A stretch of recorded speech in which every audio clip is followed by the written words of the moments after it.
ఎన్టీఆర్ జిల్లా నందిగామలో విద్యార్థులకు ప్రోత్సాహం కలిగించే వినూత్న కార్యక్రమం నిర్వహించారు. ఎమ్మెల్యే తంగిరాల సౌమ్య 10వ తరగతిలో టాపర్లుగా నిలిచిన ప్రభుత్వ పాఠశాల విద్యార్థుల కలలను నెరవేర్చే ప్రయత్నం చేశారు. విద్యార్థుల కలలకు రెక్కలు అనే పేరుతో గన్నవరం నుంచి హైదరాబాద్ వరకు విమాన ప్రయాణం ఏర్పాటు చేసి విద్యార్థులకు ప్రత్యేక అనుభవాన్ని అందించారు. కార్యక్రమం ద్వారా విద్యార్థుల్లో ఆత్మవిశ్వాసం పెంపొందించడం లక్ష్యమని ఎమ్మెల్యే తెలిపారు.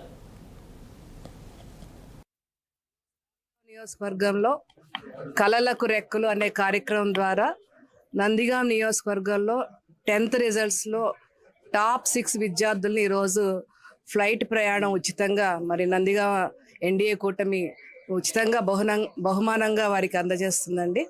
లాస్ట్ ఇయర్ కూడా ఈ కార్యక్రమం ద్వారా మరి టాప్ 5 స్టూడెంట్స్ని తీసుకెళ్ళటం జరిగింది.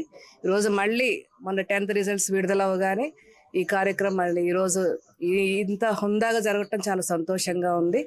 ఈరోజు ఎన్డీఏ కూటమి ప్రభుత్వంలో గౌరవ ముఖ్యమంత్రి చంద్రబాబు నాయుడు గారి నాయకత్వంలో ఏ విధంగా విద్యా వ్యవస్థలో మార్పులు వచ్చాయో, ఏ విధంగా విద్యార్థుల్ని ప్రోత్సహిస్తున్నారో మనం చూస్తున్నాం.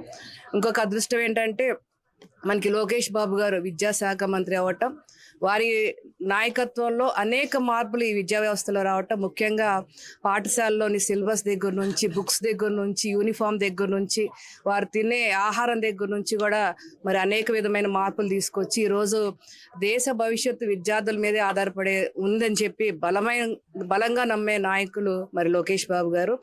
అదేవిధంగా ప్రత్యేకంగా 100 days ప్రోగ్రామ్ అని చెప్పి 10th విద్యార్థులకి ప్రత్యేకంగా మెటీరియల్ తీసుకురావటం కానీ, లీప్ యాప్స్ తీసుకురావటం కానీ, ఎప్పటికప్పుడు వారి అభివృద్ధిని పర్యవేక్షించే యాప్స్ తీసుకురావటం కానీ మనం చూసాము. అందరికీ నమస్కారం. నా పేరు వర్షనాజ్. మమ్మల్ని ఈ ట్రిప్ కి తీసుకువెళ్తున్న ఎమ్మెల్యే గారికి అందరికీ నా హృదయపూర్వక ధన్యవాదాలు. మన ఎడ్యుకేషన్ మినిస్టర్ నారా లోకేష్ గారికి ఇంకా థ్యాంక్స్. మాకు ఫ్రీ ఎడ్యుకేషన్ ప్రొవైడ్ చేస్తున్నందుకు థ్యాంక్స్. ఈరోజు నందిగాం నియోజక